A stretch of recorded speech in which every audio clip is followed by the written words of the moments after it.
Karibuni, mimi naitwa Jackson Maagi Mregi, ni meneja wa shirika la nyumba Urafiki. Nashukuru leo ni mara ya pili mmetutembelea kwa kutaka kujua tunachoendelea nacho kama mkoa, lakini zaidi kama shirika, hususan kwenye eneo hili la Urafiki ambalo tumelitoa kwa siku za hivi karibuni. Kwa shirika sisi hapa kwa sasa tunaendelea na ukarabati kama mnavyoona nje. Tunaendelea na ukarabati kwenye majengo haya. Ukarabati unaoendelea ni pamoja na kurekebisha miundombinu ya maji safi na maji taka kwa majengo yote, lakini pia tumebadilisha madirisha na kuweka madirisha ya aluminium. Tunabadilisha milango na kuweka milango iliyo bora. Tunaenda hatua kwa hatua kwa kila jengo, japo hatujakava kwa sehemu kubwa sehemu la milango, lakini bado tunaendelea nayo. Lakini pia tumebadilisha miundombinu ya umeme. Sehemu kubwa majengo yetu yalikuwa ni chakavu. Ukiangalia kwa sasa walau sehemu tuliyobadilisha kuna unafuu na hali inaridhisha. Ukiacha hayo aina ya matengenezo niliyoyataja, lakini majengo yetu mengi yalikuwa yanavuja. Bado yalikuwa na changamoto, lakini kwa sehemu kubwa sasa tumetatua hii kero. Kama ipo ni kwa maeneo ambayo hatujafika, lakini kwa sehemu kubwa ambako tumekamilisha eneo hili kwa sasa, nyumba hazivuji. Lakini pia kwenye ukarabati wa majengo yetu unaendana pia na kupaka rangi. Kwa wale waliokuwa wanapita kwa eneo la Urafiki kwa mwaka mmoja uliopita na mpaka leo, anaona ni vitu viwili. Waswahili wanasema ni ardhi na mbingu. Kwa jinsi yalivyokuwa na mpaka sasa yalivyo, ni tofauti ipo kubwa. Kwa yote tunashukuru, ni kwa sababu shirika limeamua kwa dhati kwamba baada ya kutoa hili eneo liliboreshe liendane na mazingira na miundombinu ya majengo mengine yalivyo ya shirika la nyumba. Lakini pia kama shirika kwenye eneo hili bado tunakamilisha mpango maalum wa kuliendeleza hili eneo au master plan ya kuliendeleza hili eneo. Ni kipi kijengwe hapa, ni kipi kiwekwe sehemu nyingine, au shirika linani lifanye kwa namna yote ile, lakini kwa kuendana na mipango inayokuwepo ya shirika la nyumba. Hiyo kazi tunaendelea kuifanya kwa ukaribu kabisa na inasimamiwa na wataalamu ndani ya shirika la nyumba. Lakini pia kama shirika kwenye eneo hili la Urafiki kwa sasa naweza nikasema kuna kazi nyingine pia tunaendelea nayo, kwa sababu tayari tuna wapangaji.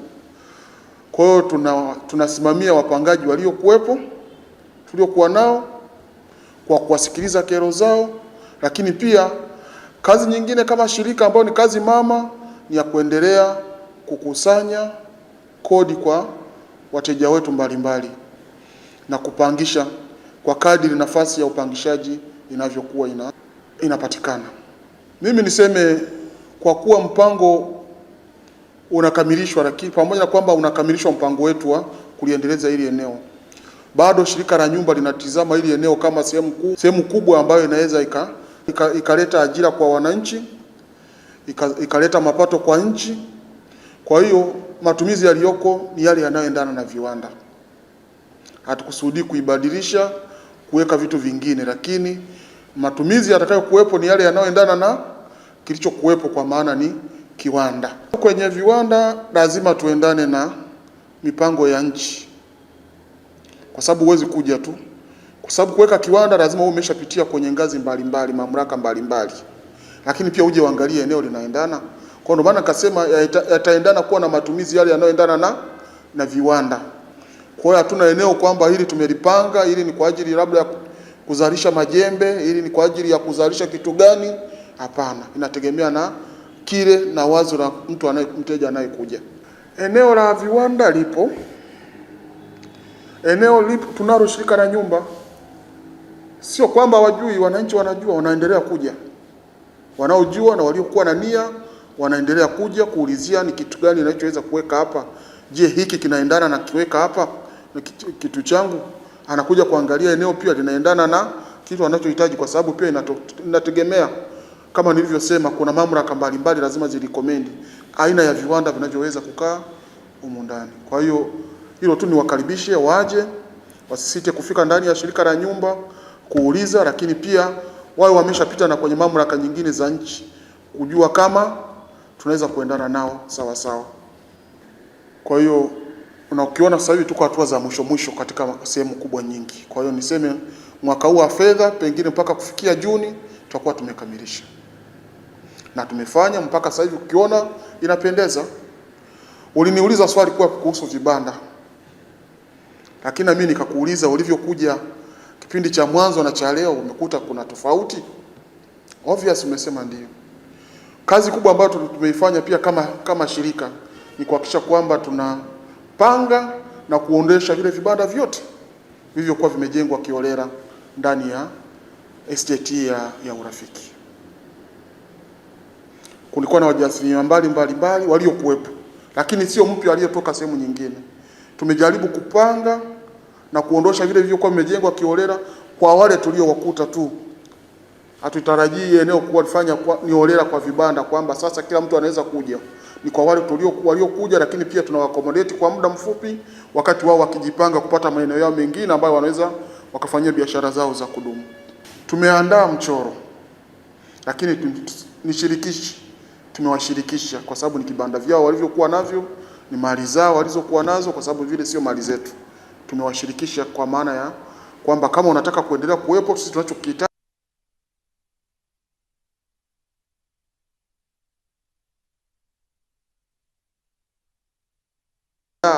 aina ya mchoro na vibanda ambavyo vinastahili viweko pale, na tukapendekeza aina ya material wanaweza kutumia kujengea hivyo vibanda vyao. Wito wangu kwa wananchi wasiolijua shirika la nyumba. Shirika la nyumba ni mali ya umma inalomilikiwa na serikali kwa 100%. Lakini majukumu yake ni pamoja na kujenga nyumba na kuuza. Kwa hiyo tunajenga nyumba na kuuza kama jukumu la kwanza. Na ndio maana kila siku tunawatangazia miradi mbalimbali iliyokuwepo, miradi inayokuwepo ya nyumba za kuuza ambayo tunawakaribisha wananchi waje wanunue. Lakini pia shirika ni mkandarasi wa daraja la kwanza. Tunajenga nyumba za watu mbalimbali. Kwa hiyo pia tunawakaribisha kwa wale ambao taasisi au makampuni watakaowiwa kujengewa nyumba na shirika la nyumba. Lakini shughuli mama pia ya shirika la nyumba, niseme shughuli mama ni kusimamia miliki kiuweledi, niongeze neno kiuweledi.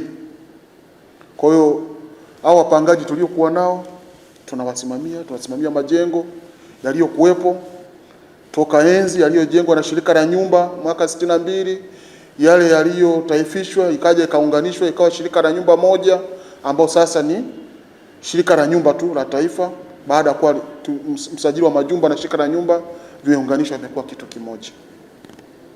Kwa hiyo kwa kazi hizo niseme tu, nitoe na wito kwa wapangaji.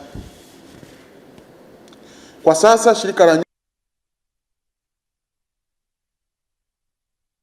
ninaamini taarifa hii wataisikia hata wapangaji waliopo sehemu nyingine za nchi. Wito wangu, tutimize wajibu wetu kimkataba. Tulipe kodi kwa wakati, na ndani ya mkataba huo imeainishwa unatakiwa ulipe kodi ndani ya siku 7 za kila mwezi. Wengi hawalipi, wanasubiri tusukumane. Kwa na sisi kama wenye mamlaka ya kusimamia sheria na taratibu za shirika la nyumba, tunawahimiza kila mmoja pia atimize wajibu wake, hususan kwenye eneo la kulipa kodi. Kuna mengi kwenye ule mkataba ambayo kama mpangaji anapaswa ayatimize, lakini pia aitunze nyumba. Uwezi ukawa unalipa kodi nyumba haitunzwi. Ana wajibu kama mpangaji wa kuitunza na kuilinda ile nyumba aliyopangishwa.